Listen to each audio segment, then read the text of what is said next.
Hello everyone, how are you all? कैसे हैं आप सब? एविडेंस एक्ट के बारे में हम बात कर रहे हैं। पिछले एक लेक्चर में मैंने अपलोड किया है इससे रिलेटेड कुछ बातें, और आज बहुत ही साधारण शब्दों के बारे में मैं आपको बताना चाह रहा हूं। एक है फैक्ट, एक है प्रूफ और एक है एविडेंस। इन तीनों में क्या डिफरेंस है आज मैं आपको समझाऊंगा। स्टूडेंट बहुत कंफ्यूज रहते हैं कि इनमें डिफरेंस क्या होता है। तो फैक्ट और प्रूफ में क्या डिफरेंस है, प्रूफ और एविडेंस में क्या डिफरेंस है, इसको समझने के लिए आपको इनकी जर्नी समझनी होगी। सबसे पहले हम समझते हैं कि फैक्ट या तथ्य क्या है। आप स्लाइड में बाजू में चीजें देख ही रहे हैं जो आपके सामने आ रही हैं।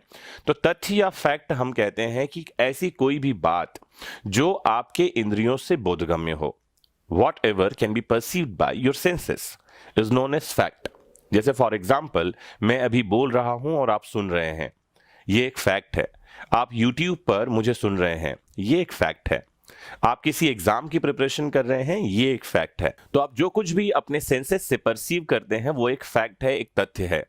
हमारे एविडेंस एक्ट के सेक्शन 3 में एक इलस्ट्रेशन मिलता है कि अमुक स्थान पर अमुक क्रम में अमुक चीजें रखी हुई हैं। Certain things are arranged in certain place in certain order. This is a fact. इसे हम कहते हैं फिजिकल फैक्ट, भौतिक तथ्य। दूसरा होता है मेंटल या psychological fact, which can not be perceived bye senses but which can be felt, जिसे समझा जा सकता है, जिसे महसूस किया जा सकता है। इसका एक एग्जांपल मिलता है that a certain person has certain reputation. किसी व्यक्ति की अमुक ख्याति है, तो उसकी रेपुटेशन क्या है, ये एक ऐसी बात है जिसे हम कहते हैं साइकोलॉजिकल या मेंटल फैक्ट। ये फिजिकल नहीं है, इसे आप देख छू नहीं सकते, सूंघ नहीं सकते, बस इसे महसूस किया जा सकता है। तो सबसे पहले तथ्य होता है। कोर्ट में हम तथ्यों को ही रखते हैं, फैक्ट्स को ही कोर्ट में प्रोड्यूस किया जाता है। कौन से फैक्ट प्रोड्यूस किए जाएंगे? तो एविडेंस एक्ट का सेक्शन 5 कहता है रिलेवेंट या फैक्ट इन इशू, उन्हीं के बारे में हम बात करेंगे। इररिलेवेंट बातें हम कोर्ट में करेंगे ही नहीं। इररिलेवेंट का मतलब है जिनका मामले से कोई लेना देना नहीं। एक लाइन में आपको समझाऊं मैं, which has nothing to do with any matter in issue or fact in issue, जिसका कुछ लेना देना नहीं है, उसे हम कहते हैं relevant fact. Otherwise fact in issue क्या है? जो विवाद का विषय है। आसानी से समझाऊं तो एक व्यक्ति जो कोर्ट में असर्ट करता है, जो कुछ कहता है और सामने वाला उसको डिनाई कर देता है, तो हम कहते हैं ये विवाद का विषय है, मैटर इन इशू है, इसको डिसाइड करना है कोर्ट को। और इससे रिलेटेड बातें कोर्ट में रखी जाएंगी जिन्हें हम कहेंगे रेलेवेंट बातें, संबंधित बातें, सुसंगत बातें। तो कोर्ट में हम फैक्ट रखते हैं। तो जब कभी फैक्ट कोर्ट में रख दिया जाता है, कोर्ट ऑफ जस्टिस में, तो वो हो जाते हैं प्रूफ। ध्यान से समझिएगा, सबसे पहले फैक्ट होगा जिसको हम परसीव करेंगे।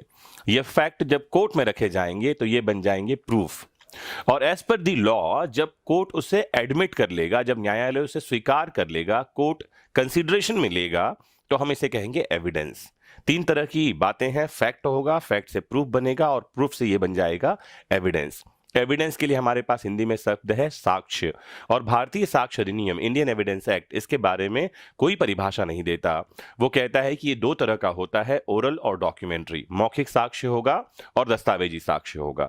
लेकिन जब हम इंडियन एविडेंस एक्ट को पढ़ेंगे तो हम समझेंगे कि साक्ष्य का क्या मतलब है। तो आप भी समझ लीजिए, any fact which enables a court to determine the case.